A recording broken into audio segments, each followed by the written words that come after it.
शुका सारिखे पूर्ण वैराग्य ज्याचे, वसिष्ठा परिज्ञान योगेश्वरा, वाल्मिका सारिखा मान्य ऐसा, नमस्कार माझा सद्गुरु रामदासा. जय जय रघुवीर समर्थ.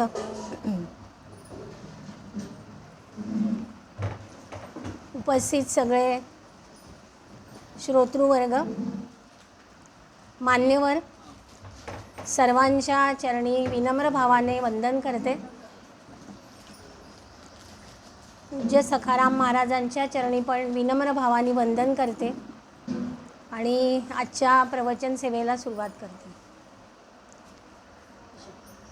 आजच्या प्रवचनाचा माझा विषय सद्गुरू माऊली असा आहे. सगळ्यांच्या जिव्हाळ्याचा विषय. तर सद्गुरू म्हटलं की प्रत्येकाच्या मनामध्ये एक वेगळी भावना असते. अगदी आपण जन्माला आल्यापासून आपल्याला गुरु हा करावाच लागतो किंवा गुरु हे आपले असतात. पहिले आपले आईवडील हे गुरु असतात, त्यानंतर शाळेतले शिक्षक हे आपले गुरु असतात. त्यानंतर आपण आयुष्यामध्ये ज्या ज्या गोष्टी काही नवीन शिकतो. काय रे,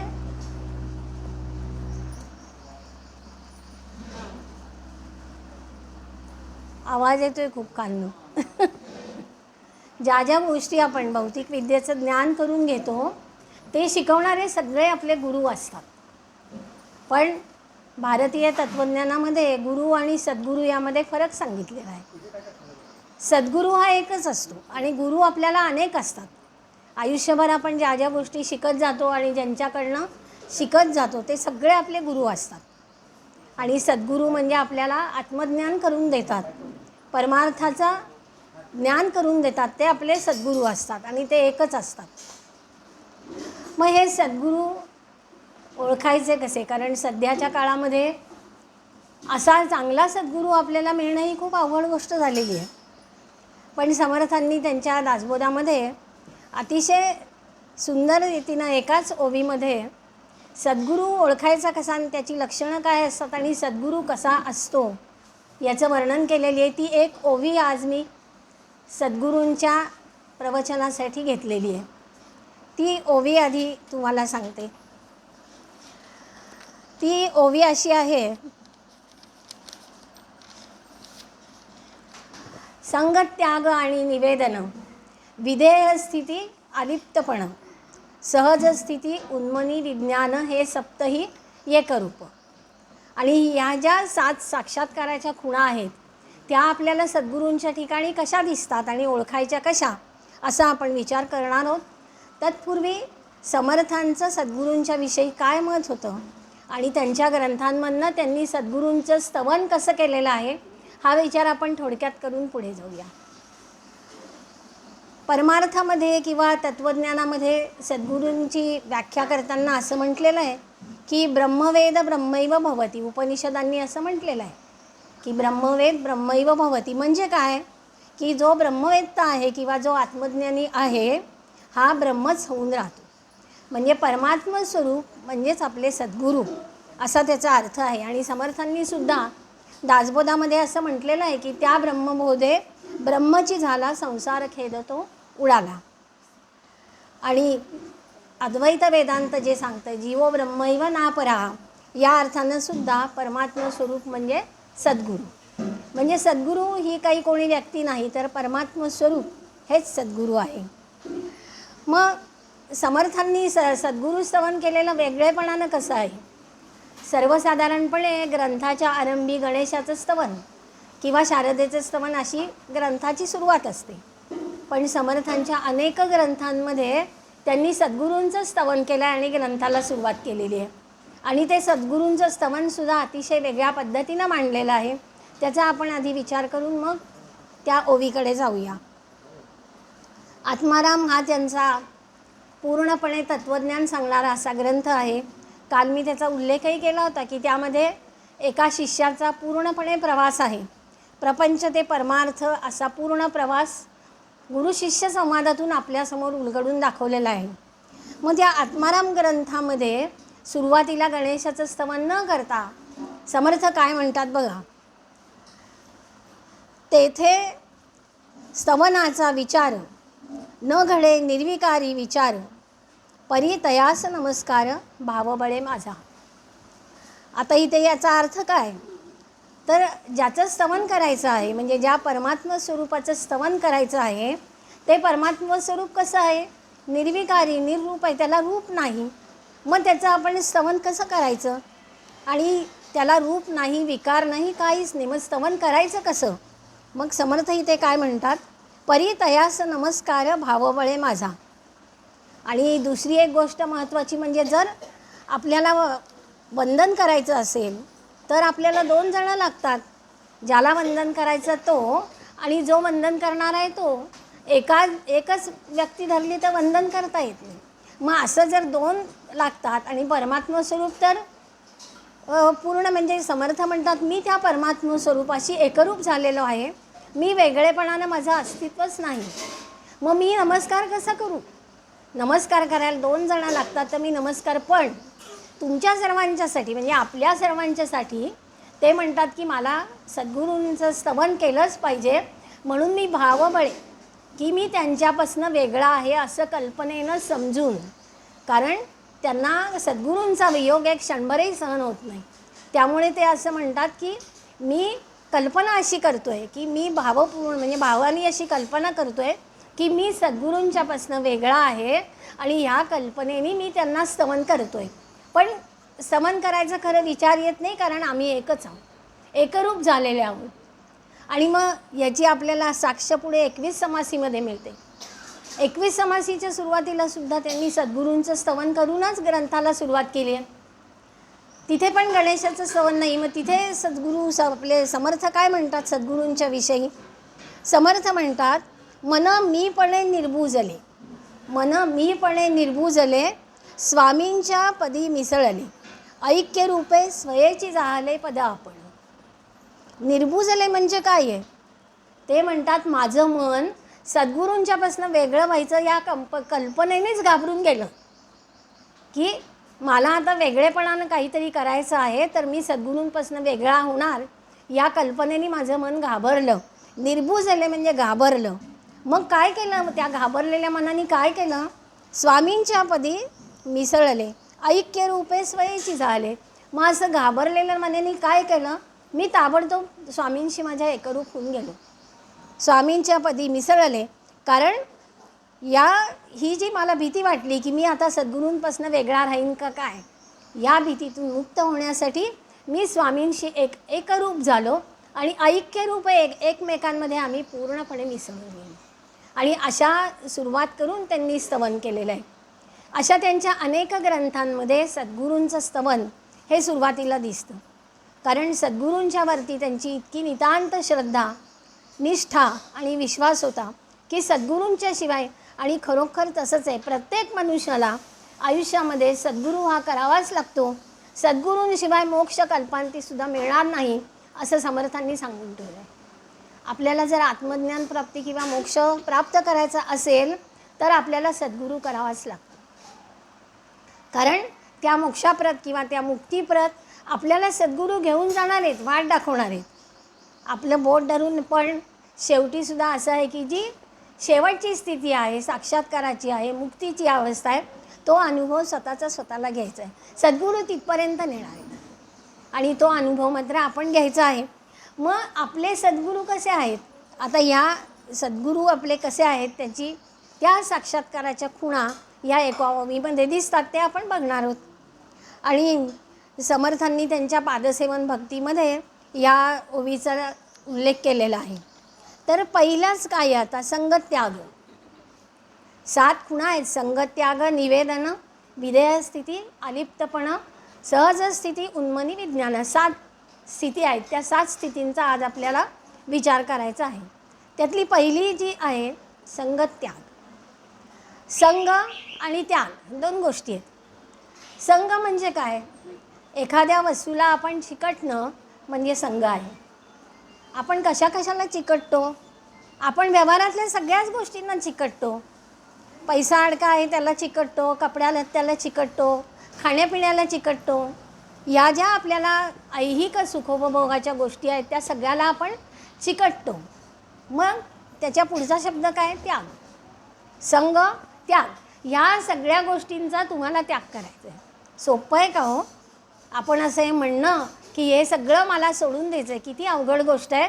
आपली एखादी वस्तू, अगदी छोटी पिन हरवली ना तरी आपण अस्वस्थ होतो आणि शोधत राहतो की कुठे माझी पिन पडली आहे. म्हणजे छोट्याशा वस्तूचा सुद्धा आपल्याला संग सुटला तर आपल्याला दुःख होतं, आपण शोध घेतो त्याचा. मग इथे तर आपल्याला या सगळ्या गोष्टींचा त्याग करायचा आहे. संग त्याग. संग म्हणजे खरा आसक्ती आहे, कारण आसक्ती, वासना हे सगळं संघामध्ये येतं. आणि आपल्या प्रापंचिक माणसाला सगळ्या गोष्टींची आसक्ती असते, त्याचंच रूप वासना हे आहे. बाबा बेलसरे गोंदवलेल्या शिबिरामध्ये खूप छान सांगायचे ह्याच्यावर. ते म्हणायचं ही वासना कशी असते, या वासनेच्या 3 अवस्था आहेत. वासनेच्या 3 अवस्था. कुठल्या अवस्था आहेत त्या? पहिली आहे ती आस, म्हणजे आपल्याला एखादी वस्तू हवी आहे अशी आपल्याला इच्छा होणं. एकदा आपल्याला इच्छा झाली की पुढची अवस्था काय होते? हव्यास. समजा मला एखादी साडी हवी आहे किंवा एखादी वस्तू हवी आहे, मला इच्छा होते, मी ते आणते. पण मग त्याच्यावर माझं समाधान होतं का? नाही. मला असं वाटतं की आपल्याकडे अजून हवं, अजून हवं. आणि मग आपण त्याचा हव्यास करतो आणि वस्तू घरात जमवायला लागतो. कुठल्याही प्रकारची भांडी-कुंडी म्हणा किंवा कपडा लत्ता म्हणा, पैसा अडका म्हणा, जेवढं मिळेल त्याच्यावर आपल्याला समाधान होत नाही आणि आपण अजून अजून हवं म्हणून हव्यास धरतो. मग नुसत्या हव्यासावर आपण थांबतो का? नाही. त्याच्यापुढे ध्यास. खरं रात्रंदिवस आम्हाला श्रीराम नामाचा ध्यास लागायला पाहिजे, तर आम्हाला रात्रंदिवस आमच्या ऐहिक सुखोपभोगांचा ध्यास लागतो की मला हे हवं आहे, मला हे हवं आहे, मला हे हवं आहे. सातत्यानं म्हणजे इतका ध्यास करतो. आणि हा सगळा संगत त्यागमध्ये आपल्याला हे सगळं सोडून द्यायचं आहे. आपल्या वासना कशा असतात त्याची एक सुंदर गोष्ट आहे, सुफी कथा आहे ती. एक मनुष्य आहे आणि त्याला जीवनाचं रहस्य काय हे समजून घ्यायचं आहे. आणि तो अनेक ठिकाणी हिंडतोय की जीवनाचं रहस्य मला कोण सांगेल. कोणीच त्याला सांगत नाही जीवनाचं रहस्य काय आहे ते. पण एके ठिकाणी त्याला एक साधू महाराज बसलेले दिसतात आणि त्यांना तो विचारतो की तुम्ही मला जीवनाचं रहस्य समजावून सांगाल का? तर साधू एकदा त्याला पूर्णपणे न्याहाळतो खालीवर आणि म्हणतो, का रे बाबा तुला काय हवं आहे? नाही म्हणे, मला कळत नाही आहे जीवनाचं रहस्य काय, तर मी अनेक जणांना हा प्रश्न विचारतोय तसा तुम्हाला विचारला. तर साधू महाराज म्हणतात, हो मी सांगेन तुला, पण माझी एक अट आहे. तर तो म्हणतो, एकच अट आहे ना? सांगा, मी ती अट पाळतो तुमची. आणि म्हणून साधू महाराजांना तो ती अट काय ते विचारतो. आणि साधू महाराज म्हणतात की इथे एक विहीर आहे आणि त्या विहिरीच्या इथे एक बादली आहे आणि त्या बादलीने मला पाणी भरायचं आहे विहिरीतलं. आणि माझं पाणी भरून होईस तोपर्यंत तू शेजारी गप्प उभं राहायचं, एक शब्दही तोंडातनं बाहेर काढायचं नाही. माझं सगळं पाणी भरून झालं की मी तुला जीवनाचं रहस्य सांगेन. तर त्या तरुणाला असं वाटतं की किती सोपी अट आहे. हा विहिरीतलं पाणी भरेल, पाणी भरून झालं की आपल्याला जीवनाचं रहस्य कळेल आणि मग आपण सुखी होऊ. तो म्हणतो, हो करा की, तुम्हाला किती पाणी भरायचे ते भरा, मी इथे गप्प उभा राहतो. पण साधू महाराज म्हणतात, पाणी भरून होईस तोपर्यंत तोंडातनं एक चकार शब्द काढायचा नाही.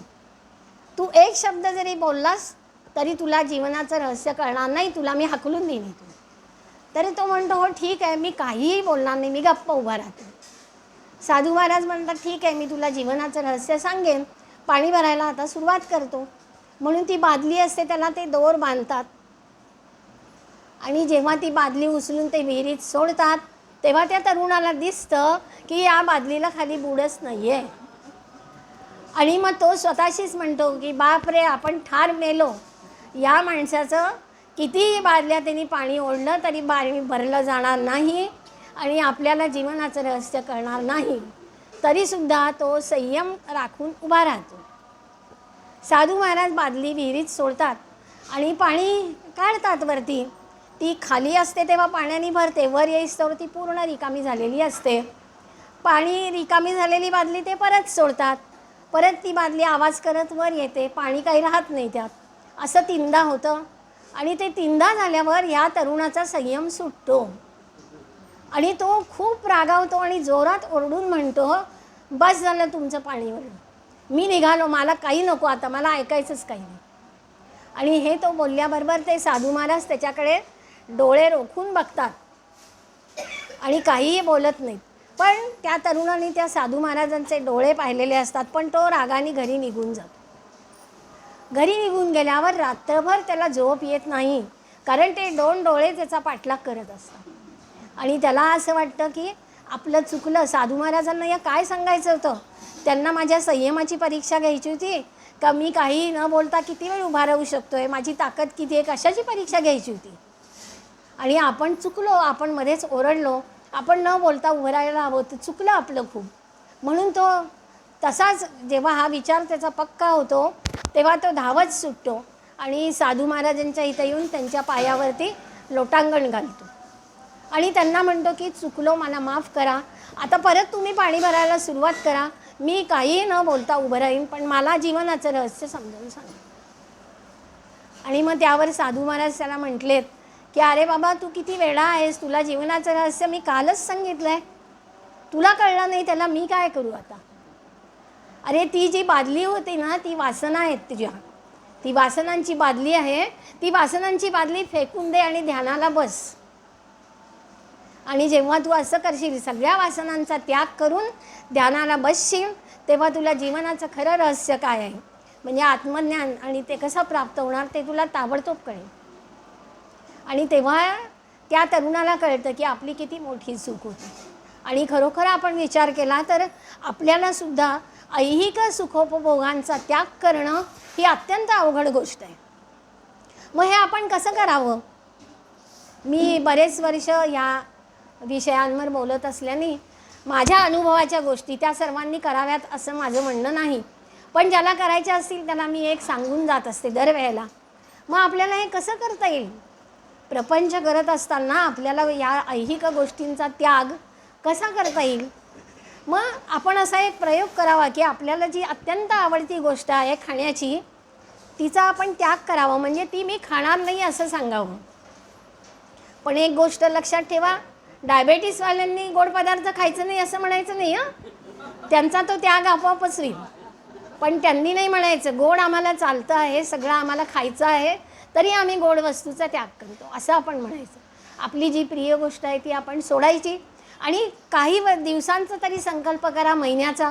मग महिन्याभरात तुम्हाला असं समजेल की अरे आपलं काहीच अडत नाही आहे. मग त्याच्यानंतर तुम्ही जास्ती दिवस आणि मग ते आयुष्यभरासाठी असं आपण एक एक ज्या आपण गरजा अत्यंत वाढवून ठेवलेल्या असतात त्या जेव्हा आपण एक एक कमी करत येऊ, तेव्हा आपल्याला ही स्थिती नक्की जमेल की आम्हाला संगत त्याग हा निश्चितपणे.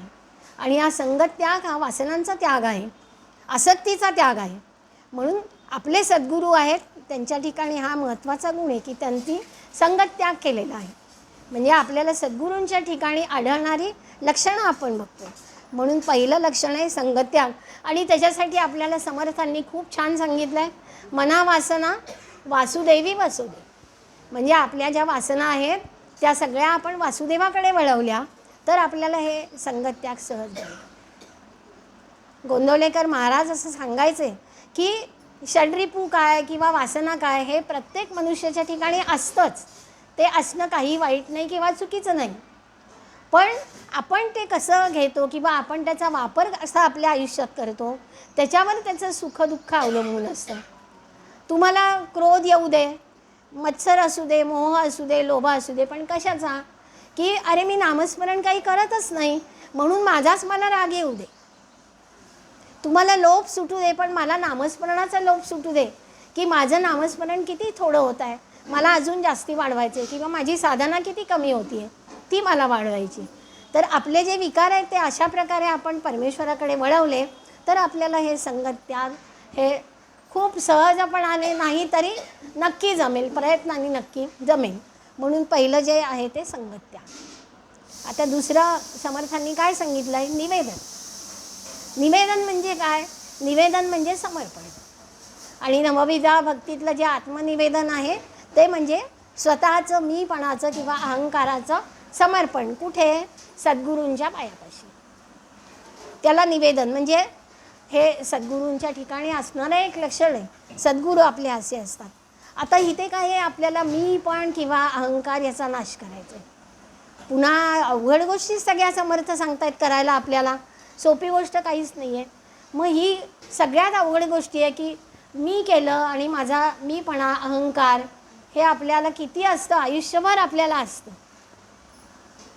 मी नेहमी एक आमच्या शिबिरं जेव्हा शिवथरगळीत व्हायची तेव्हा बायकांची संख्या शिबिरात खूप असते आणि 7 दिवस सगळेजण घरदार सोडून तिथे शिवथरगळीत आमच्यापाशी राहायला आलेले म्हणजे समर्थांच्या जवळ राहायला आलेले असतात. रेखाताईला अनुभव येतो. मग ह्या सगळ्यांना बायकांना काय वाटत असतं माहिती आहे का, की आम्ही घरात असतो म्हणून घर चालतं. मी पण एक स्त्रीच आहे, पण मला हे स्त्रियांचा स्वभाव माहिती आहे आणि त्यामुळे त्या घरातल्या पुरुषांना नेहमी सांगून जातात की आता मी 7 दिवस नाही आहे, घराची काय वाट होती बघा. कारण मी नाही आहे म्हणजे तुमचं काहीही वेळेवर होणार नाही, तुम्हाला कुठलीही गोष्ट वेळेवर मिळेल. पण अहो असं काहीही होत नाही. आपण नसलो तरी आपलं घर व्यवस्थित चालू असतं, सगळ्या गोष्टी वेळच्या वेळी सगळं होत असतं आणि सगळे सुखाने राहत असतात. कुणालाही पण आपल्याला गर्व किती की मी आहे म्हणून माझं घर चाललं आहे, मी आहे म्हणून सगळं स्वयंपाक पाणी तुम्हाला जेवाय खायला व्यवस्थित मी असं काही नाही. पण हा जो मीपणा आहे किंवा अहंकार आहे याचा त्याग आपल्याला करायचा आहे. तुकाराम महाराजांचा खूप एक छान अभंग आहे. त्यातली एक ओळी अशी आहे, तुका म्हणे माळ गुंतली रहाटी, तुका म्हणे माळ गुंतली रहाटी, गाडग्याची सुटी फुटली या. ते याचं जे माळ असते ती राट गाडग्याची विहिरीला असते ती, तर ती ओळीनं अशी मडकी एकापुढे एक फिरत असतात आणि ती मडकी पाण्याने भरतात आणि मग त्याचं शेतीला किंवा असं पाणी ते जात असतं. अशी ती माळ गुंतलेली असते. पण तुकाराम महाराज काय म्हणतात, त्यातलं जर एखादं मडकं फुटलं तरच त्याला मुक्ती आहे, नाही तर त्याला कधी मुक्ती नाही आहे. ते अव्याहतपणे फिरतच राहतं. मग मडकं म्हणजे काय आहे, आपला अहंकार आहे. आपला अहंकार आहे ना, तो नाश केल्याशिवाय तो जातच नाही. जसं मडकं फुटलं की त्याला मुक्ती मिळते, तसं आपलासुद्धा अहंकाराचा पूर्ण नाश व्हायला लागतो, मीपणाचा पूर्णपणे नाश व्हायला लागतो, तरच आपल्याला मुक्तीकडे जाता येते. आणि पुन्हा ही स्थिती किती अवघड आहे. आपण सगळं करायचं पण आपण असं म्हणायची आपल्याला सवय ठेवावी, मी काहीच करणारा नाही आहे, सगळं करणारा आहे तो राम आहे, राम करता असं म्हणशील तर तू सुखी होशील, हो की नाही. आणि मी करता म्हटल्यानंतर आपल्याला दुःखच पदरी येणार, कारण त्याच्यामध्ये भावनाच मीपणाची अहंकाराची असते. म्हणून सगळं जे असतं ते आपल्या सद्गुरूंच्या चरणी समर्पण करावं आणि सगळं म्हणावं की सद्गुरू आहेत म्हणून सगळं आहे, आम्ही शून्य आहोत, आम्हाला काही नाही. त्यामुळे निवेदन म्हणजे समर्पण आहे, पूर्णपणे सर्वस्वाचं समर्पण. आणि परमार्थामध्ये तुमचं सर्वस्वाचं समर्पण झाल्याशिवाय तुम्हाला मुक्तीचा मार्ग मोकळा होत नाही. काल मी आत्मारामचा तुम्हाला फक्त उल्लेख केला होता.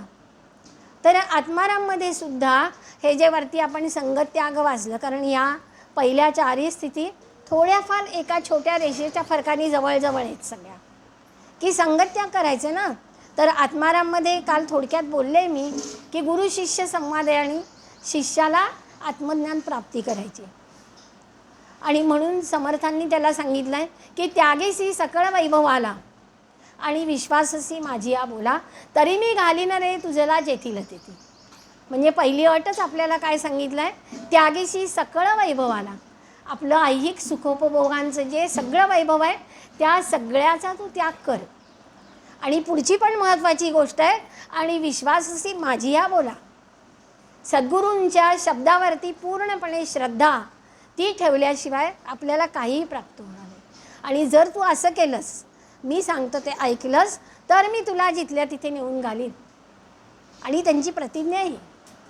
पण मग ही प्रतिज्ञा शिष्याने ऐकली आणि त्यांनी काल मी म्हटलं आहे की फक्त बाह्य गोष्टींचा त्याग केला आहे, घरदार कपडा लत्ता संपत्ती याचा त्याग केला आणि पुन्हा तो सद्गुरूंच्याकडे उतावळेपणा भरपूर असल्यामुळे परत आला आहे की मी सगळ्याचा त्याग करून आलो, आता मला पूर्ण तुम्ही जी प्रतिज्ञा केली ती खरी करा आणि मी जिथून आलो त्या परमात्म स्वरूपाकडे मला घेऊन चला. आणि आत्माराम तुम्ही वाचून बघा, खूप गोष्टीसारखा आहे पहिल्यापासून त्याची शेवटपर्यंत आपल्याला ते वाचायला लागले की ओढ लागते. आणि खरं सद्गुरू जायला निघालेले बरं का.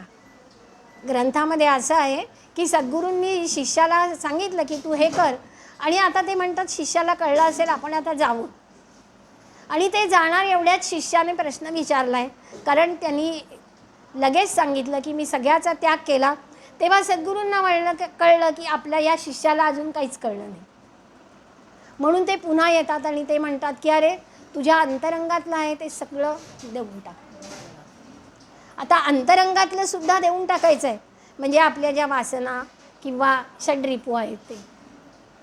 एक उदाहरण बघा, आपल्या घरी जेव्हा आपण गणपती आणतो, 10 दिवस कुणाचा असतो, कुणाचा 1.5 दिवस असतो, कुणाचा 5-6 दिवस असतो. तेव्हा गणपती जेव्हा आपल्या घरात येणार असतो, गणपती आपण जिथे ठेवणार ती जागा सगळेजण स्वच्छ करता की नाही? कोणी असं दिसतं का तुम्हाला की घरात अडगळ आहे केरन गणपती आणून ठेवला आहे? कोणीही नाही. आपण झाडून पुसून स्वच्छ त्याला पुन्हा काहीतरी सजावट करतो आणि अशा ठिकाणी आपण गणपतीला आणून त्याची प्रतिष्ठापना करतो. मग जर आपण घरात गणपती आणताना सगळं स्वच्छ करतो, मग जर तुमच्या अंतरंगामध्ये तुम्हाला गणपती म्हणजे तो परमात्मा स्वरूपाला जर स्थापना करायची असेल, तर तुम्हाला त्याची स्वच्छता किती करायला पाहिजे? आपण ती करतच नाही, कारण आपल्याला माहीतच नाही आहे की आपल्या अंतरंगात काय आहे. शांतपणे बसून विचार करा की आपल्या अंतरंगात काय काय भरलेलं आहे. क्रोध हा पहिला आपला मित्र आहे, सगळ्यांचा मित्र आहे, आणि ज्याच्याशी आपलं वैर असतं तो जर आपल्यासमोर अगदी 5 वर्षांनी आला तरी आपल्या मनामध्ये काय येतं? तू त्या वेळेला माझ्याशी वाईट वागलायस ते मी विसरलो नाही. विसरलो नाही म्हणजे काय हो, तुम्ही सांभाळलात ना 5 वर्ष, तो जो त्या माणसावरचा राग आहे तो सांभाळून ठेवला आहे. महाराज म्हणायचे माझा राग गळ्याच्या वर आहे. मी रागवलो तरी तिथल्या तिथे येतो, गळ्याच्या वर मी बोललो की राग गेला. पण आपलं तसं नाही होत, आपला आत अंतरंगामध्ये जातो आणि आपण सगळे विकार आहेत ते अंतरंगामध्ये साठवून ठेवतो. त्यामुळे जर तुमचं अंतःकरण रिकामच नाही तर तिथे परमेश्वर येईल कसा? तो म्हणेल मला अरे जागा कुठे आहे ते स्वच्छ कर आधी. ते स्वच्छ केलंच तर मी तुझ्या आत येऊन स्थानापन्न देईन तिथे, नाहीतर येणार कसा? मग आपल्याला काय करायला पाहिजे बरं? मग आपल्याला आपलं अंतःकरण पहिलं शुद्ध करायला पाहिजे, स्वच्छ करायला पाहिजे. आणि मग किती कष्ट घ्यायला लागणार आहे तुम्ही विचार करा. तुम्ही ठरवा की मला आता कुणावरही रागवायचं नाही, मी क्रोधाचा त्याग करेन, आतमध्ये बसलेले सगळं काढीन. आणि तुम्हाला बघा जमतंय का? खूप परिश्रम लागतात आपल्याला, आणि हळूहळू आपल्याला रागवल्यावर कळतं अरे नको होतं रागवायला आपण, पण जिभे वाटे शब्द बाहेर गेलेत, वैखरी वाटे बोलून टाकलंय. मग हे आपल्याला सगळं जर संयम याच्यावर राखायचं असेल तर आपल्याला सद्गुरूंच्या सान्निध्यातच सातत्याने राहायला पाहिजे. माझ्यासमोर अशी आहेत उदाहरणं की जे सखाराम महाराजांच्या सहवासात आहेत. शिलाताई आहेत, त्यांचं कुटुंब आहे. अखंड सद्गुरूंची सेवा हेच त्यांचं ध्येय आहे, बाकी दुसरं काही नाही. मग अशा लोकांची अंतःकरणं किती शुद्ध आणि पवित्र असतील बघा. त्यामध्ये कुठलाही राग लोभ द्वेष काही नाही. असं आपल्याला सुद्धा आपल्या आयुष्यात जमलं पाहिजे. आणि असं जेव्हा आपण याचा त्याग करू, आपल्या मीपणाचा अहमपणाचा त्याग करू, तेव्हा आपलं निवेदन मिळेल की जे सर्वस्वाचं समर्पण, पूर्णपणे मीचा त्याग आणि सद्गुरूंच्या चरणाशी सगळं वाहून टाकायचं. म्हणून संगत त्यागाच्या पाठोपाठ निवेदन हेही खूप महत्त्वाचं आहे. आता पुढची स्थिती आहे ती विदेह स्थिती, म्हणजे आपल्या देह म्हणजे मी नाही ही भावना. समर्थांचं अभ्यासक जे असतील त्यांना माहिती आहे, मनाच्या श्लोकांचं तर देहबुद्धी ते आत्मबुद्धी करावी हेच आहे त्या पूर्ण मनाच्या श्लोकात सांगितलेलं. मग देहबुद्धी म्हणजे काय आणि आत्मबुद्धी म्हणजे काय हे आपल्याला आधी समजून घ्यावं लागतं. मी काल सांगितलं आहे की श्रीरामांनी आपल्याला सांगितलं आहे की कुठलाही अभ्यास करताना प्रत्येक शब्दाचा अर्थ समजून घ्या, प्रत्येक वाक्यातल्या शब्दाचा अर्थ समजून घ्या आणि मग वाक्याचा अर्थ लावा, तरच तुम्हाला त्याचा उलगडा होईल. आता श्रीरामांनी तत्वमसीचं सांगितलं आहे, त्याचं आपल्याला उद्या बघायचं आहे ते. पण तसंच सगळ्या बाबतीत लागू आहे की आपल्याला प्रत्येक शब्दाचा अर्थ समजून घ्यावा लागतो. देहबुद्धी म्हणजे काय? देह म्हणजेच मी खरं वाटणं म्हणजे देहबुद्धी आहे. आणि आत्मबुद्धी म्हणजे काय? आत्मा म्हणजे मी हे खरं वाटणं, त्याला आत्मबुद्धी. मग ही देहबुद्धी आहे ती आपल्याला आत्मबुद्धी करायची आहे. आणि अशी स्थिती जेव्हा होईल, देहाचं अस्तित्व संपेल, त्यावेळेला तुम्हाला विदेह स्थिती प्राप्त होईल. आणि त्याच्यासाठी 21 समासी हा माझा अत्यंत आवडता ग्रंथ आहे, किंवा आत्मारामसुद्धा हा माझा अत्यंत आवडता ग्रंथ आहे. आणि त्यातली उदाहरणं म्हणून मी सारखी देत असते, तुम्ही सर्वांनी जर जमलं तर 21 समासी हा ग्रंथ अवश्य वाचा. कशासाठी?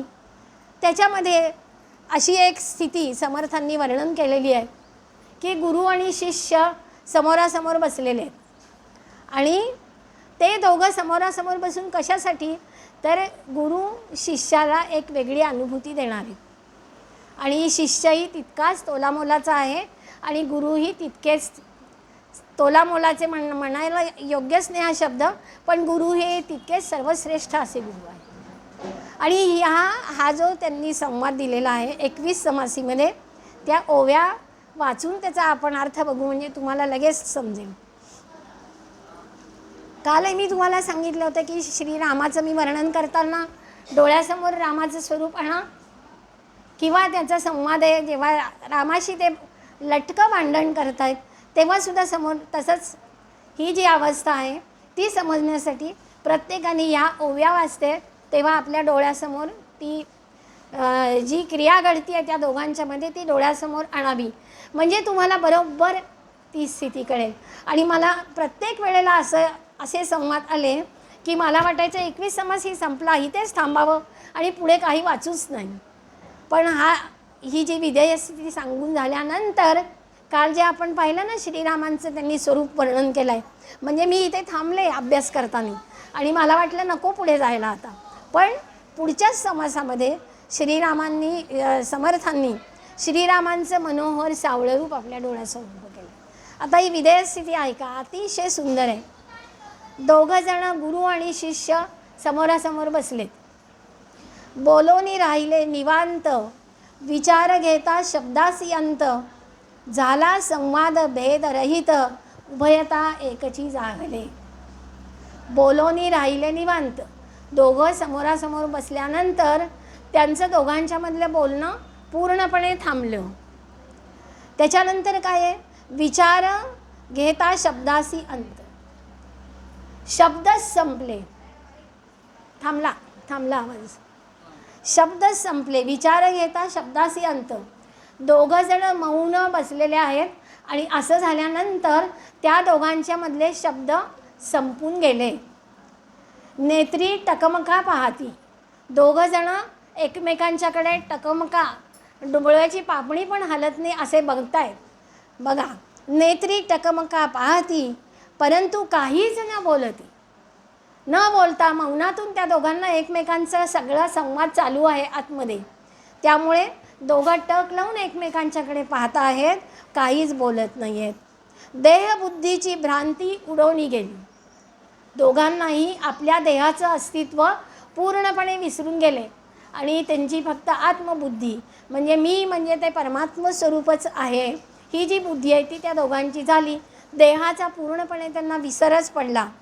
पातियासी पाते न लगे, दोघं जण टकमका एकमेकांच्याकडे बघतायत, त्यामुळे त्यांच्या पापण्या पण हलत नाही आहेत.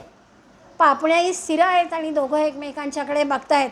आणि पातियासी पाते न लगे, तेणे जळ वाहू लागे. आणि त्यामुळे त्या दोघांच्याही डोळ्यातनं अश्रू व्हायला लागले, कारण इतका वेळ ते दोघांच्याकडे एकमेकांच्याकडे टक लावून बघतायत, पापणी हलत नाही, त्यामुळे डोळ्यातून पाणी व्हायला लागलेलं आहे. मंद वायूचे निसंगे ढळती अश्रुपात. मंद वायू म्हणजे काय, बाहेरचा वारा नाही.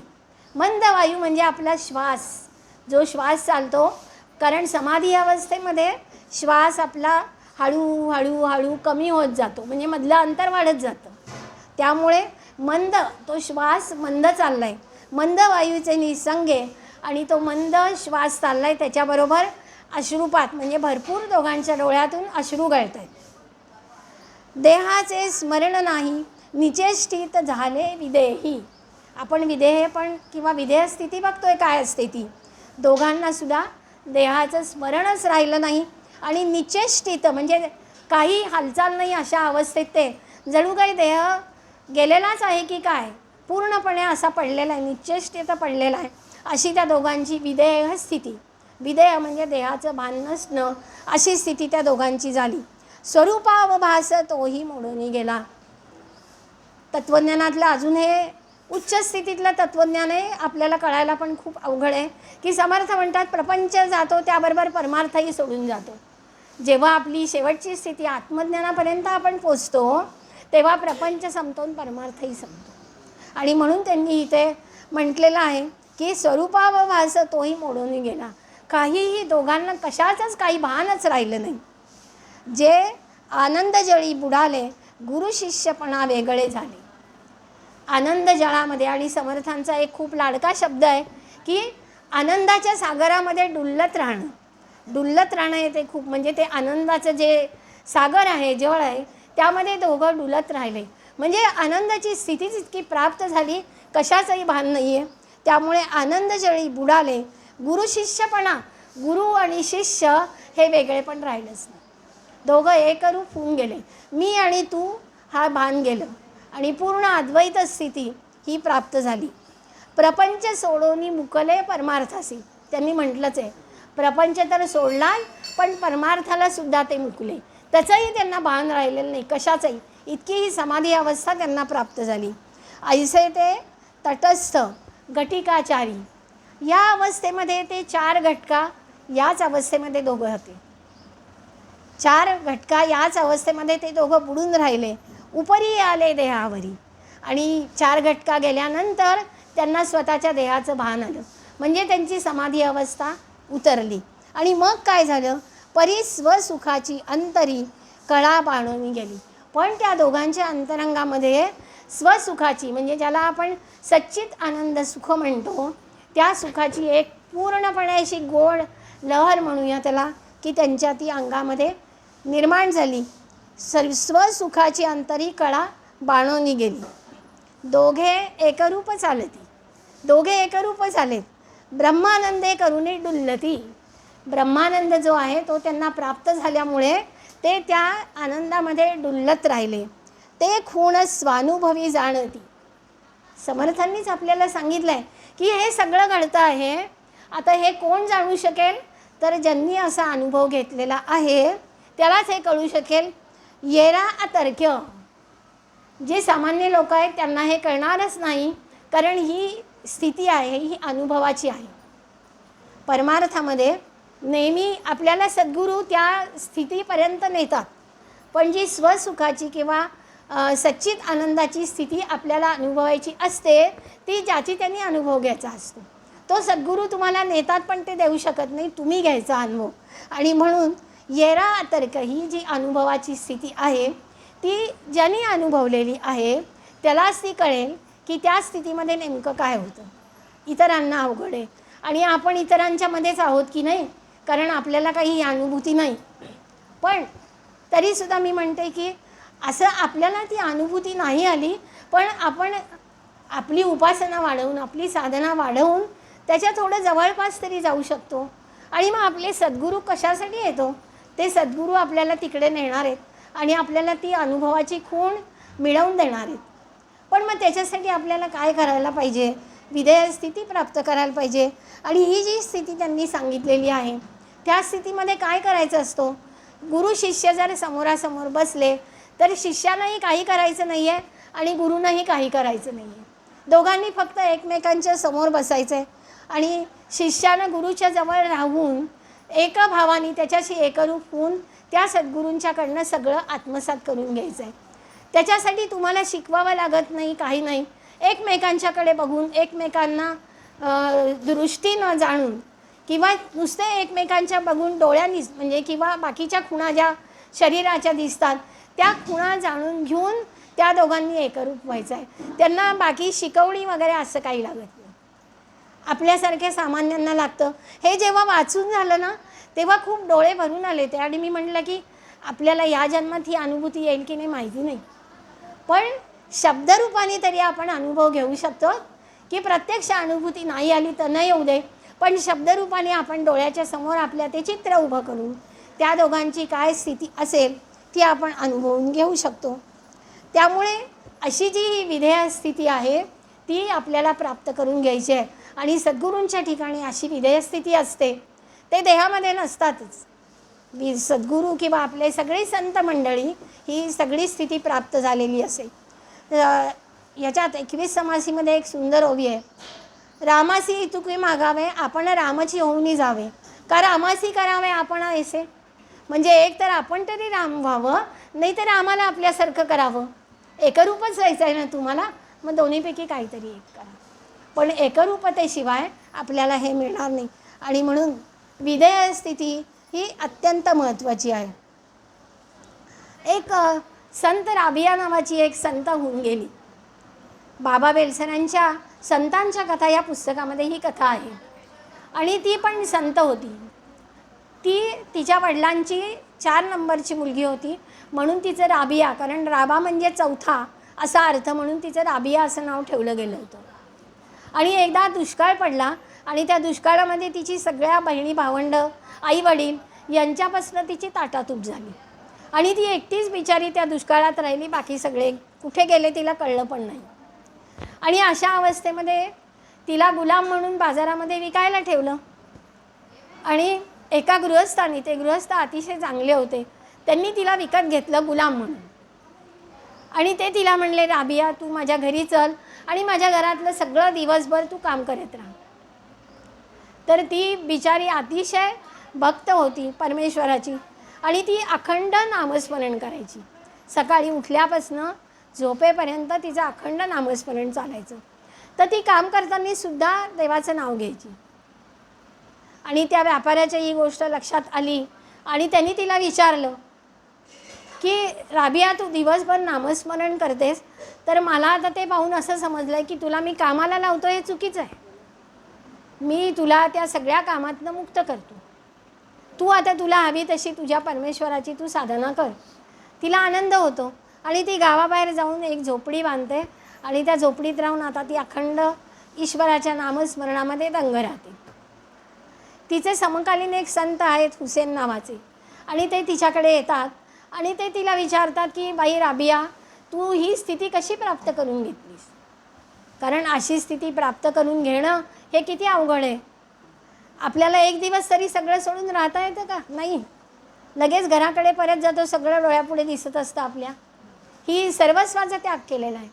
तर ती म्हणते की माझ्या सकट मी सगळं ईश्वराच्या चरणी अर्पण केलं आहे. तिने वापरलेला शब्द माझ्या सकट. तरीसुद्धा हुसेन तिला परत विचारतात की बाई तुला विवाह करावा असा नाही का वाटत. तर ती म्हणते मी माझ्या सकट म्हटलं ना, म्हणजे माझ्या देहासकट मी सगळं जर ईश्वरचरणी अर्पण केलं आहे तर विवाह कोणाचा होणार. विवाह 2 देहांचा होतो. माझा देह जर माझा नाही तर विवाह कोणाचा कोणाशी होणार. ही विधेय स्थिती. आणि अशी विधेय स्थिती तिनं संपादन केलेली असल्यामुळे ती संत राबिया होती. आणि आपल्याला हा आदर्श आपल्याला संपादन करायचा आहे. पुढची जी स्थिती आहे चौथी, ती अलिप्तपणा. आपण 3 स्थिती पाहिल्यात, संगत्याग, निवेदन, विधेय स्थिती. आता अलिप्तपणा. अलिप्तपण म्हणजे कशापासून आपल्याला अलिप्त राहायचं आहे. मी सुरुवातीला तुम्हाला म्हटलं आहे की या 4ही अवस्था अगदी एकमेकांच्या जवळ आहेत. मग पुन्हा तेच उत्तर येतं की आपल्याला ऐहिकापासनं, ऐहिक सुखोपभोगांपासनं आपल्याला अलिप्त राहायचं आहे. मग ते कसं राहता येईल आपल्याला. कारण लिप्त म्हणजे माखलेला आणि अलिप्त म्हणजे स्वच्छ असलेला. काही ज्याला चिकटलेलं नाही असा तो अलिप्त. मग असं काय आहे आपल्याला कशाच्या बाबतीत आहे. जर आपण ऐहिकातलं पाहिलं तर आपल्याला एखादं तांब्याचं भांडं आहे तर ते रोज घासावं लागतं. ते घासलं नाही तर लगेच काळं पडतं. घासलं तरच ते स्वच्छ होतं. म्हणजे काय करायला लागतं, आपल्याला स्वच्छ करावं लागतं. मग इथे काय स्वच्छ करायचं आहे, आपलं अंतःकरण स्वच्छ करायचं आहे. मग ते थोडं असं आपल्याला आहे की अंतःकरण बाहेर काढलं, घासलं, स्वच्छ पुच्छन पुन्हा आत ठेवलं नाही. मग हे आपल्याला कशाच्या साह्यानं, आपल्याला आपल्या प्रयत्नांनी ही गोष्ट साध्य करायची. गोंदवलेकर महाराजांची एक गोष्ट आहे.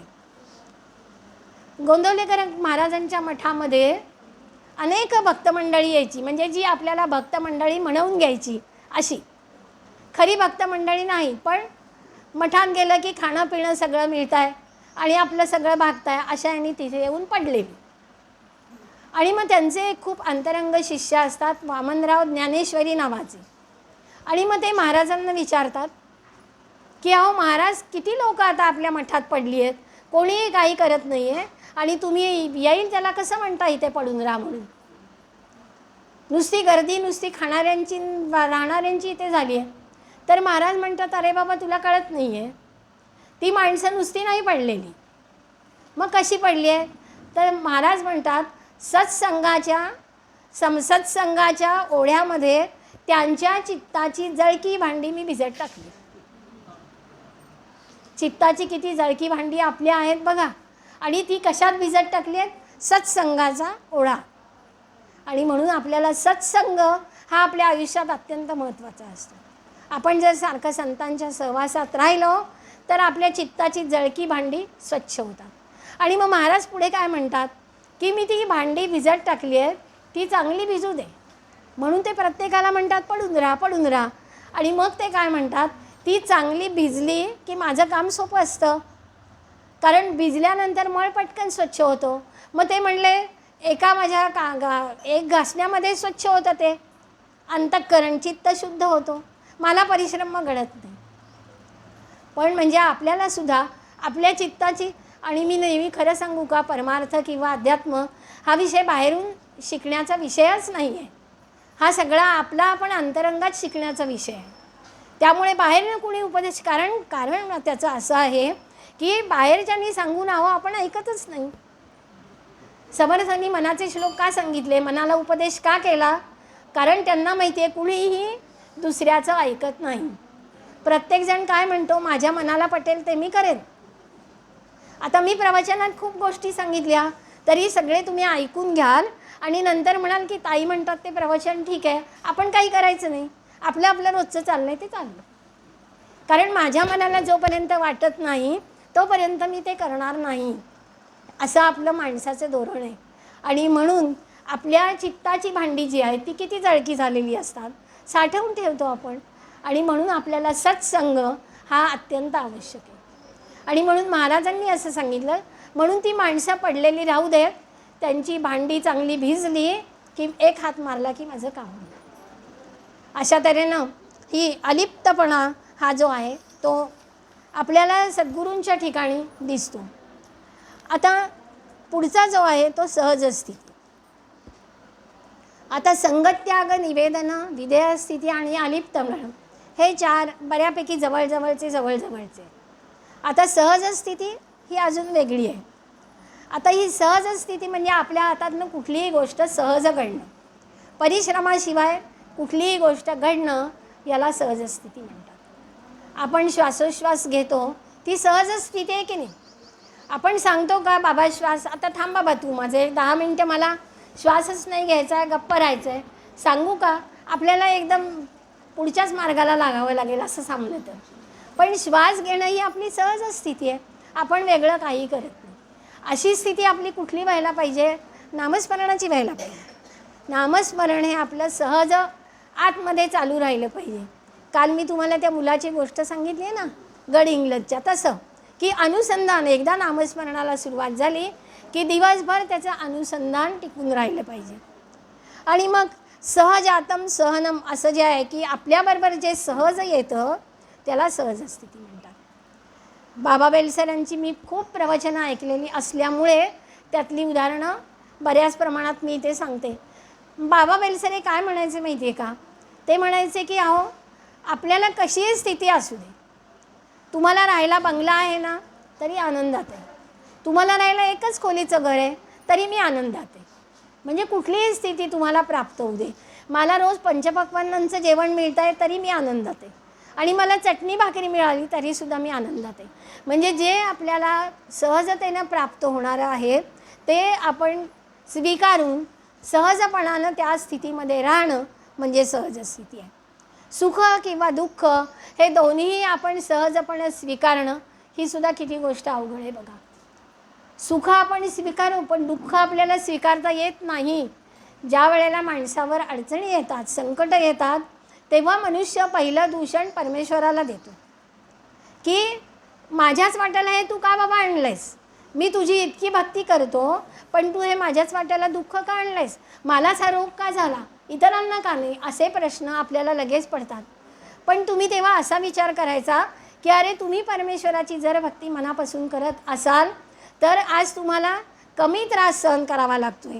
जर तुम्ही हेही काही करत नसताल तर तुम्हाला अजून जास्त दुःख सहन करावं लागलं असतं. आणि खरं सांगू का, अध्यात्म म्हणजे काल मी व्याख्या पण सांगितली की वृत्ती बदलण्याचा अभ्यास आहे. पण ज्या वेळेला तुम्ही आध्यात्मिक बनता, तुमची वृत्ती बदलते, त्यावेळेला तुम्ही अंतर्मुख व्हायला लागता. आणि तुम्ही अंतर्मुख व्हायला लागलात की तुमची मनाची शक्ती वाढते. आणि तुमची मनाची शक्ती वाढली की सुखदुःख सगळं तुम्हाला सारखं होतं, सहन करायची ताकद मिळते. म्हणून अध्यात्म करणं म्हणजे मनाची ताकद वाढवणं असं आहे. तुम्हाला नुसता अध्यात्माचा अर्थ रोज पोथ्या पुराणं वाचणं, देवळात जाणं असं नाही आहे. आपल्या मनाची शक्ती वाढवणं हा आहे. आणि मग जो खरा आध्यात्मिक मनुष्य आहे ना, तो प्रपंचात येणाऱ्या सगळ्या अडचणी खूप चांगल्या तऱ्हेनं त्याला सामोरं जातो किंवा सुखानं झेलतो. त्यामुळे सहज स्थिती ही पण महत्त्वाची स्थिती आहे. आता पुढची 6वी स्थिती काय आहे बघा, उन्मनी अवस्था. थोडासा तात्विक विचार आपण इथे करायचा आहे, कारण तत्वज्ञान जे आपण ऐकलंच नाही तर आपल्याला कळत नाही. आणि त्यामुळे तत्वज्ञान हे आपण ऐकावंच लागतं. आता उन्मनी अवस्था म्हणजे काय? मांडुक्य उपनिषदामध्ये प्रत्येक मनुष्याच्या आयुष्यात येणाऱ्या 4 अवस्था सांगितलेल्या आहेत. जागृत स्थिती, स्वप्न, सुषुप्ती आणि तुरीय. हे 4 अवस्था म्हणजे काय? जागृत म्हणजे काय? जागृत म्हणजे आपल्या स्थूलदेहाचे जे आपण व्यापार करतो त्याला जागृत स्थिती असं म्हणतात. जागृत स्थितीनंतर स्वप्न आहे. स्वप्नामध्ये आपले देहाचे व्यापार थांबलेले असतात, पण आपलं मन खूप फिरत असतं, अनेक ठिकाणी जाऊन येतं, वेगवेगळे अनुभव घेतो. त्याला स्वप्न म्हणजे मनाची स्वप्नातली अवस्था ती दुसरी. सुषुप्तीमध्ये काय? सुषुप्तीमध्ये काहीच नाही, म्हणजे स्थूलदेहाचे व्यापार नाहीत, सूक्ष्म देहाचे व्यापारही नाहीत. ती गाढ निद्रेची अवस्था असं त्याचं वर्णन केलं जातं. या अवस्थेवर मी थोडा आज जास्त भर देणार आहे, कारण उद्या मला श्रीरामांनी ही अवस्था सांगितलेली वेळ मिळणार नाही आहे सांगायला. मग ही सुषुप्ती अवस्था आहे काय? ज्या वेळेला रामगीतेचा अभ्यास केला आणि सुषुप्ती अवस्था म्हणजेच स्थूलदेहाची तिसरी मात्रा कारणदेह आणि ओंकाराचे जे पाद आहेत, ओंकाराचे 4 पाद म्हणजेच या 4 अवस्था आहेत, जागृत, स्वप्न, सुषुप्ती, तुरीय. तसंच अ, उ, म अर्धमात्रा आणि स्थूलदेह, सूक्ष्मदेह, कारणदेह, महाकारणदेह हे सगळं एकाशी एक समांतर आहे. मग सुषुप्तीमध्ये होतं काय? गाढ निद्रा म्हणजे शब्दशः अर्थ त्याचा घ्यायचा नाही निद्रा असं, पण त्यावेळेला तुमचं मन पूर्ण रिकामं असतं, तिथे काहीच नाही आहे, कुठलीच भावना नाही. त्याला अज्ञानाची अवस्था असं म्हणतात. आणि सुखदुःख काहीच नाही, अज्ञानाची अवस्था असते. आपण व्यवहारात म्हणतो बघा, तो अज्ञानी जीव आहे किंवा आपल्याला अज्ञानात सुख असं पण एक आपण शब्दप्रयोग वापरतो की आपल्याला जे माहीतच नाही त्या गोष्टीविषयी आपण काही भावना नसतात, सुखात असतो. कळलं की आपल्याला त्याची काय भीती वगैरे सुद्धा वाटायला लागते, पण जोपर्यंत अज्ञान आहे तोपर्यंत सुख आहे. आणि म्हणून या सुषुप्ती अवस्थेमध्ये अज्ञान आहे. आणि श्रीरामांनी या अवस्थेला महत्त्व दिलं. का दिलं हे अभ्यास करताना कळलं आणि वर्गामध्ये खूप चर्चा झाली. तर या पहिल्या ज्या 2 अवस्था आहेत, जागृत आणि स्वप्न, त्या नुसत्या अशा घ्यायच्या नाही आहेत, हे मला अभ्यास करताना कळलं. मग जागृतमध्ये स्थूलदेहाचे व्यापार करायचे ते कसे करायचे?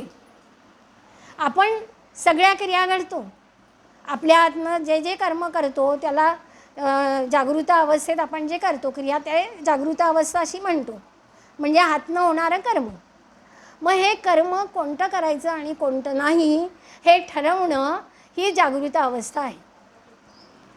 म्हणजे योगाच्या भाषेमध्ये पहिले यम नियम जे सांगितलेले आहेत आणि त्यामध्ये माणसाचं वागणं कसं असावं, आचारविचार कसे असावेत, हे सगळं जे सांगितलेलं आहे ते सगळं लक्षात ठेवून आपण जागृत अवस्थेत वावरणं ही जागृत अवस्थेची अपेक्षा आहे. केवळ तुमचे रोजचे कर्म करणं किंवा रोजचे व्यापार करणं हे कुठल्याही दृष्टीनं महत्त्वाचं नाही आहे, तर योगाच्या दृष्टीने ते महत्त्वाचं आहे. आणि म्हणून जागृत म्हणजे पूर्णपणे जागं राहून कुठल्या बाबतीत आपण ह्या ज्या सगळ्या अवस्था बघतोय, संगत त्याग बरे, कारण याच्यासाठी आपल्याला जागच राहावं लागणार आहे. आपली प्रत्येक क्रिया किंवा आपलं प्रत्येक कर्म हे चांगलं करतोय आपण का वाईट करतोय, हे आपण विचार करून कधीच करत नाही. आपलं केलेलं कर्म काही वेळेला वाईटसुद्धा असू शकतं, नकळतपणे सुद्धा होऊ शकतं. पण म्हणून आपण विचार करायचा की आपण जी करतोय गोष्ट ती चांगली आहे का वाईट आहे. त्याला जागृत अवस्था म्हणतात. स्वप्नामध्ये काय आहे? स्वप्नामध्ये सूक्ष्म मन आहे.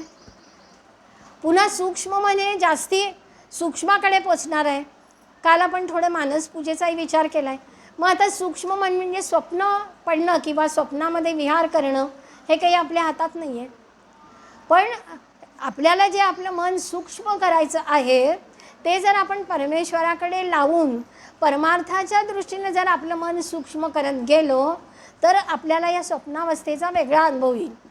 मला अजून आलेला नाही आहे, कारण आम्हाला आत्ताचा साक्षात्कार झाला आहे की या जागृत स्वप्न सुषुप्ती ह्या खूप वेगळ्या अवस्था आहेत.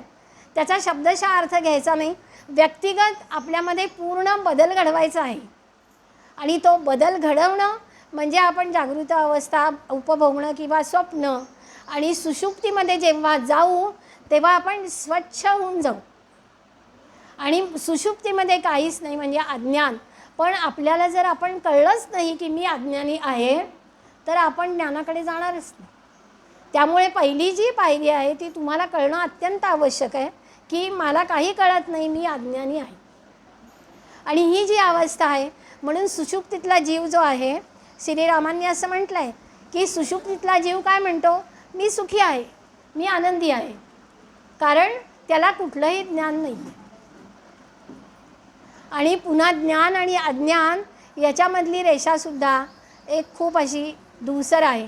मी आत्माराममध्ये एक उदाहरण दिलं आपल्याला ही रेषा कळण्यासाठी.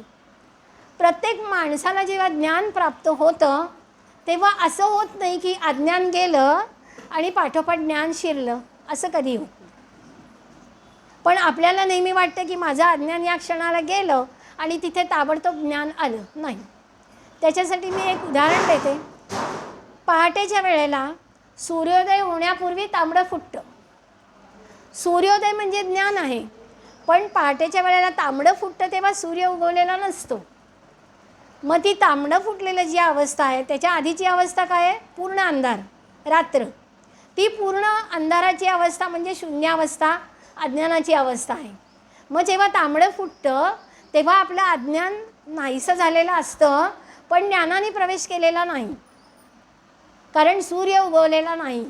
मग ते तांबडं फुटल्यानंतर काही वेळाने सूर्य उगवतो, ज्ञानोदय होतं आणि मग तिथे अज्ञान पूर्णपणे जातं.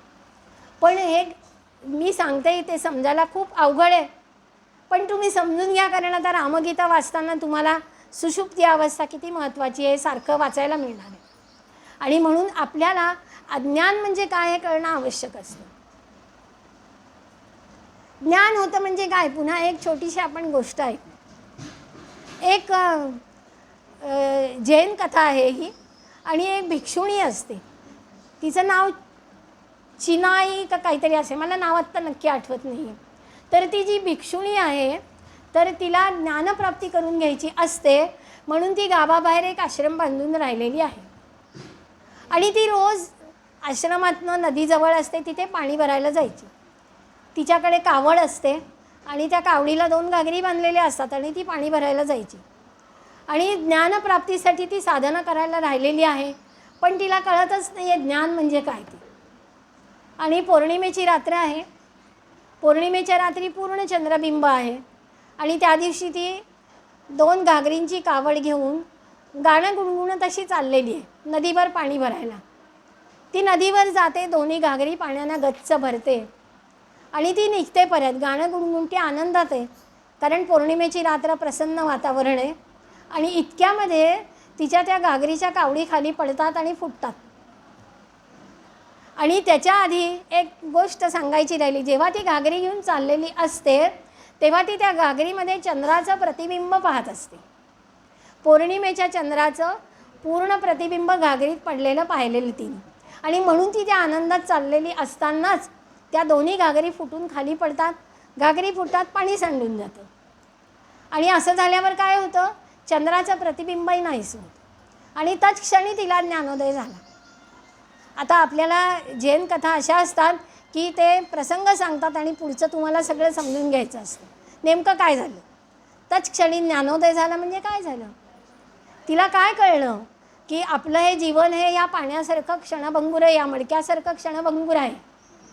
त्या मडक्यामध्ये आपण चंद्रबिंब पाहत होतो, आपण आनंदात होतो, आपल्याला वाटत होतं चंद्र आपल्या घागरीमध्ये आहे. आणि जेव्हा ते मडकं फुटतं किंवा घागर फुटते तेव्हा ते घागरही नाहीसे, पाणीही नाहीसे, बिंबही नाही, काहीही नाही. आपण ही सगळी सृष्टी दृश्य जे दिसतं आहे त्या सगळ्याला आपण खरं मानतो आणि आपण त्या खऱ्यामध्ये रमतो. जे खोटं आहे त्याला आपण खरं मानून त्यामध्ये रमतो. म्हणजे जगन्मिथ्या हा अद्वैताचा परमसिद्धांत आहे. ब्रह्म सत्यम जगन्मिथ्या म्हणजे सत्य काय आहे? फक्त ब्रह्म हेच एकमेव सत्य आहे. ब्रह्म म्हणजे काय? परमात्मस्वरूप. परमात्मस्वरूप म्हणजेच काय? आपले सद्गुरू. तेच एकमेव सत्य आहे, बाकी सगळं मिथ्या आहे. मिथ्या म्हणजे काय आहे? ते टिकणारं नाही, नाहीसं होणार आहे. खूप गमतीची गोष्ट मला आठवते शिबिरातली. मी 10 वर्ष शिबिरं घेत असल्याने खूप वेगवेगळ्या वयोगटाचे अनुभव घेतले. लहान मुलांचं शिबिर होतं आणि 6व्या इयत्तेतला मुलगा, नाव पण लक्षात आहे, अक्षय बालटे, आणि तो शिरूरचा होता. आणि विद्याताईला आठवत असेल कदाचित, कीर्तन करायचा सुंदरपैकी. आणि तो आमच्या शिबिरामध्ये होता. आणि जेव्हा माझं सत्र चालू होतं तेव्हा काहीतरी माझ्या बोलण्यातनं ब्रह्ममाया असा उल्लेख झाला. नेमकं मला आठवत नाही आहे, पण त्यांनी ते ऐकलं. आणि माझं प्रवचन झाल्यावर तो माझ्यापाशी आला आणि तो म्हणला की काकू मला सांगा, ब्रह्म म्हणजे काय आणि माया म्हणजे काय? आणि तुम्ही आत्ता सांगितलं की हे सगळं दिसतं आहे, खोटं आहे, ही माया आहे आणि सत्य ब्रह्म ते कुठे दिसतच नाही. मग आम्ही सोपी व्याख्या मुलांना सांगतो ना की जे तुम्हाला दिसत नाही आहे ते ब्रह्म आणि जे दिसतं आहे ते माया. पण एवढ्याने त्याचं समाधान झालं नाही. मी त्याला म्हणलं, बाबा तू काय करतोस? तुझे आईवडील काय करतात? आईवडील शिक्षक. तू वाचतोस काय? ईशावास्य उपनिषद. म्हणजे म्हटलं अरे बापरे, 6व्या इयत्तेतला मुलगा ईशावास्य उपनिषद वाचतोय. त्यामुळे त्याच्या त्या बालमनाला अनेक प्रश्न पडले आणि पुढे त्यांनी मला असं म्हणला की काकू जर हे सगळं मिथ्या आहे तर शिबिरही आपलं मिथ्या आहे आणि आम्ही सगळेच खोटेच आहोत, मग शिबिर कशाला घेता? आता त्या मुलाला काय उत्तर द्यायचा खूप मोठा यक्ष प्रश्न होता. त्याला म्हणला दुपारी तू माझ्यापाशी ये, मी तुला या सगळ्या गोष्टींचा उलगडा. त्याच्यात थांबलं नाही. पुन्हा दुसऱ्या दिवशी सकाळच्या नाश्त्याला इडली सांबार होतं. तर आठवतं आहे तुला? इडली खाईस ना काकू, हे सगळं मिथ्या आहे, मी इडली कशी खाऊ? आता म्हणलं बाप रे, शिबिर घेताना असे यक्ष प्रश्न आम्हाला तोंड द्यायला येतात, असं करायचं काय या मुलाचं? याला कसं समजावून द्यायचं? पण त्याला मी खूप मोठ्या परिश्रमानं सगळं खरं खोटं काय ते सगळं नीट समजून सांगितलं. नाही तर त्या मुलाची अशी तयारी झाली होती की समर्थ रामदास घरातून पळून गेले तसा मीही निघून जातो. म्हणलं तुझे आईवडील येऊन मला इथे बदलून काढतील की तुम्ही शिबिरात शिकवताय काय मुलांना? म्हणजे असे अनुभव येतात की लहान मुलांना ज्यांचा अभ्यास थोडाफार आहे, वाचतात, अर्थ कळत नाही आहेत, त्यांना हे प्रश्न पडतात. आणि लहान मुलं सोडा, आपल्यालासुद्धा हे प्रश्न पडतात की सत काय आहे आणि मिथ्या काय आहे.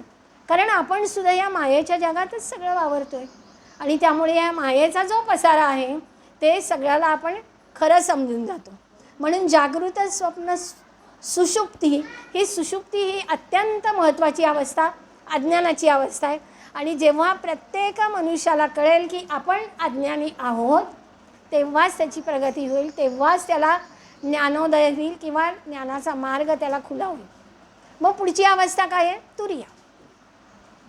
तुरीय अवस्थेमध्ये काय होतं? तुरीय अवस्थेमध्ये तो जो अज्ञानी जीव आहे त्याला ज्ञान होतं. पण त्याला ज्ञान झालं ही त्याला जाणीव असते. तो सर्वांना सांगतो की मला ज्ञान झालं. मला ज्ञान झालं म्हणजे तिथे मी हा साक्षीभावानं अस्तित्वात आहे. म्हणजे अहंकार त्याचा टिकून आहे. कारण ज्ञान कुणाला झालं आहे तर मला झालं आहे.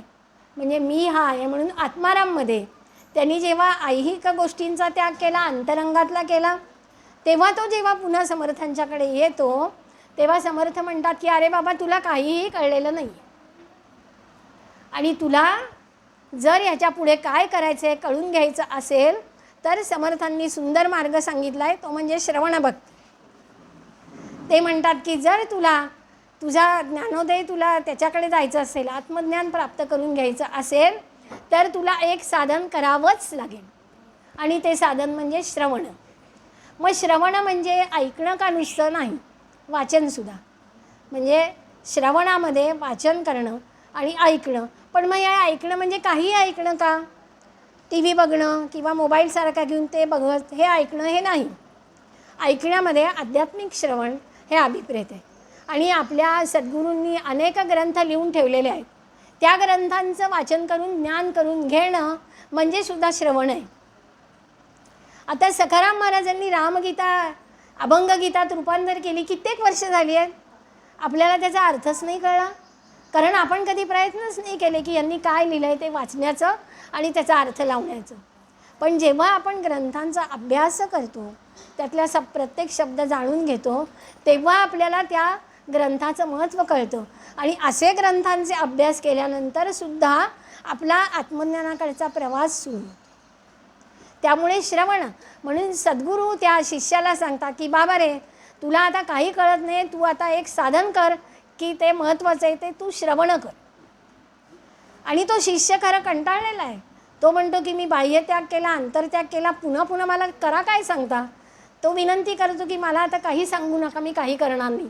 पण सद्गुरू म्हणले तुला हे केलंच पाहिजे, श्रवण साधन केल्याशिवाय तू पुढे जाऊ शकणार नाही. आणि आपल्यालासुद्धा हे लक्षात ठेवलं पाहिजे की आपल्याला जर आत्मज्ञान किंवा सच्चित आनंदाकडे जर आपल्याला जायचं असेल, तर आपल्यालासुद्धा आपल्या सगळ्या संतांनी अध्यात्म ग्रंथ इतके सुंदर लिहून ठेवलेले आहेत, त्यांचं नुसतं पारायण न करता त्याच्यातली एक एक ओवी तरी आपण अनुभवानं त्याचा अनुभव घेतला पाहिजे की त्यामध्ये सांगायचं काय, संतांचं म्हणणं काय आहे. आणि मग अनुभव नाही घ्यायचा तर ती आचरणात आणायची.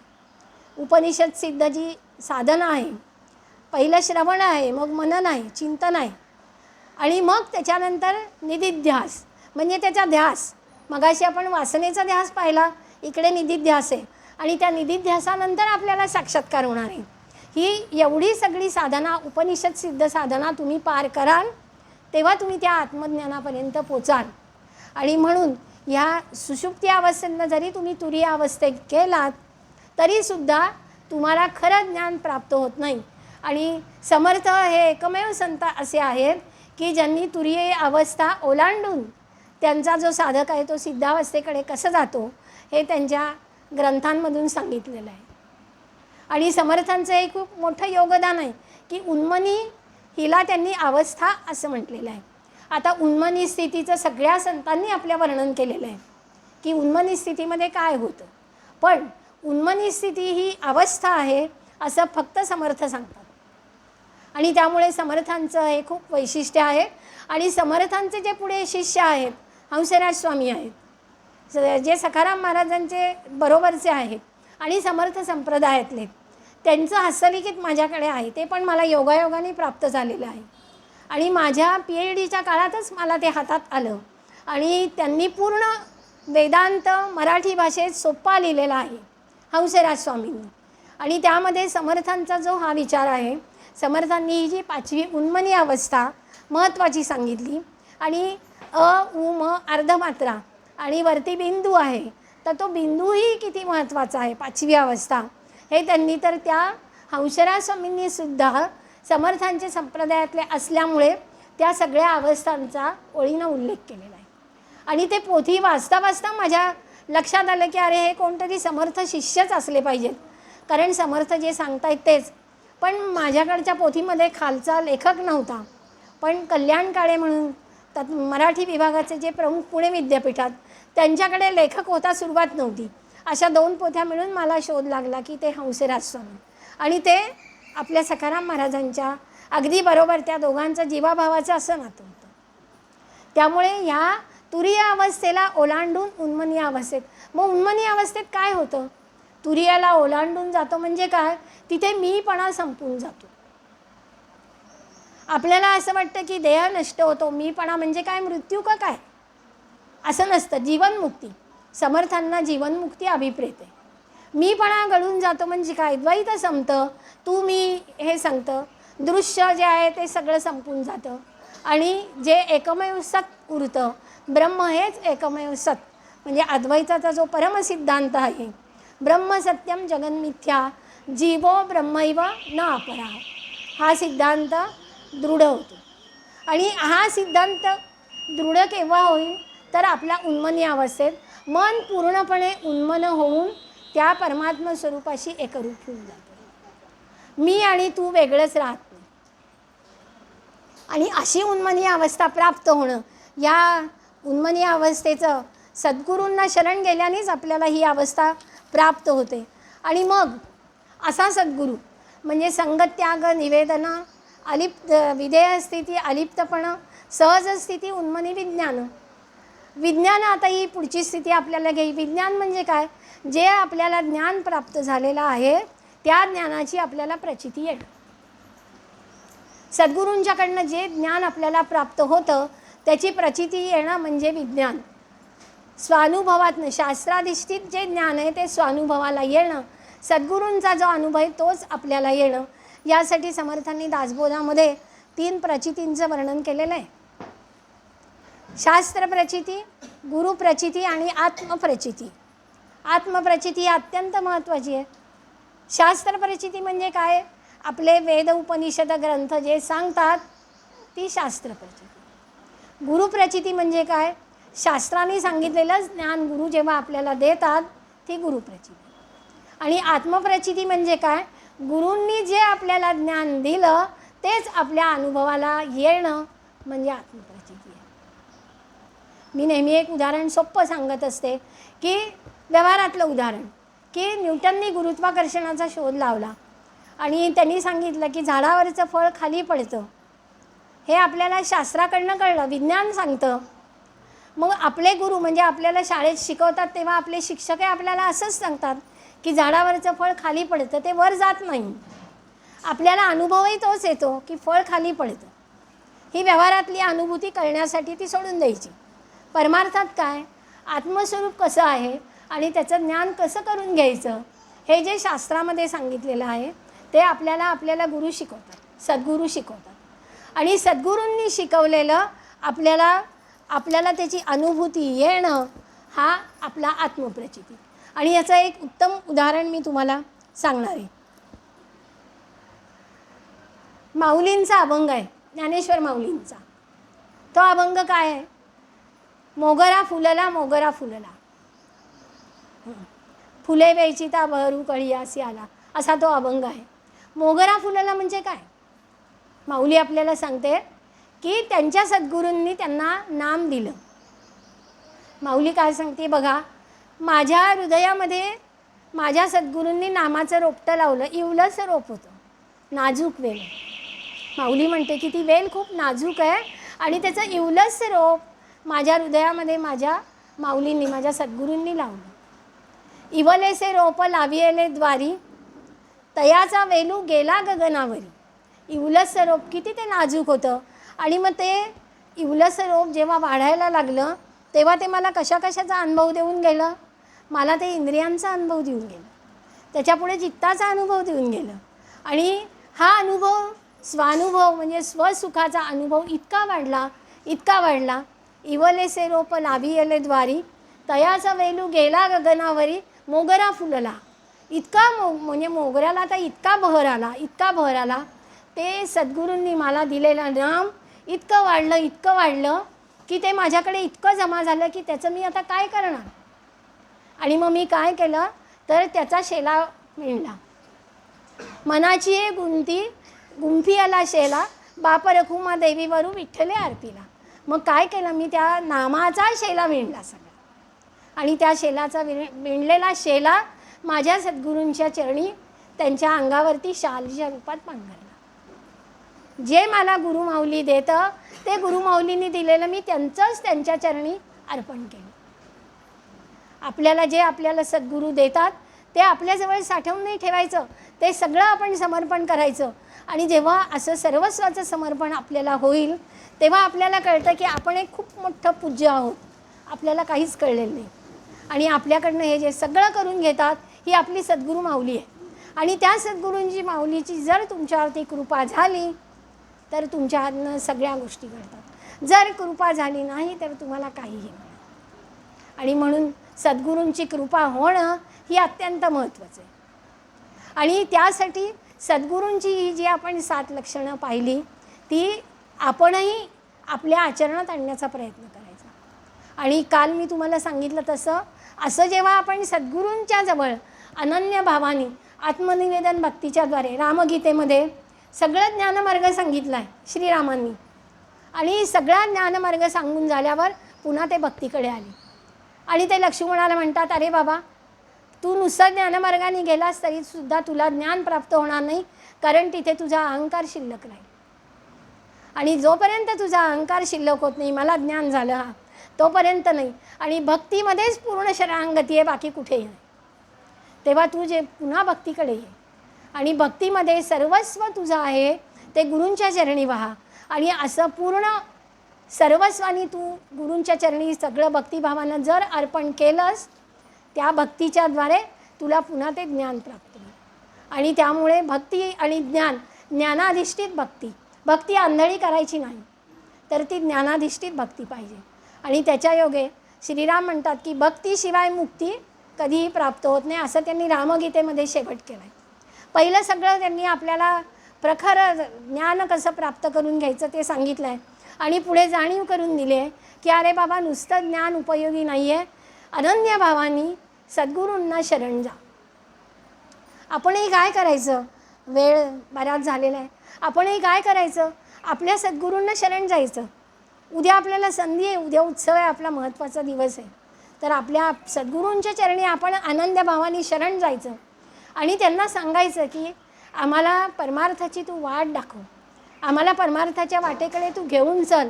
आणि ते कसं जायचं आहे, आपण समर्पण केल्याशिवाय ते तुमचं बोट धरणार नाहीत. आणि जेव्हा तुम्ही विश्वासाने त्यांच्याजवळ जाल तेव्हा ते तुमचं बोट घट्ट पकडतील.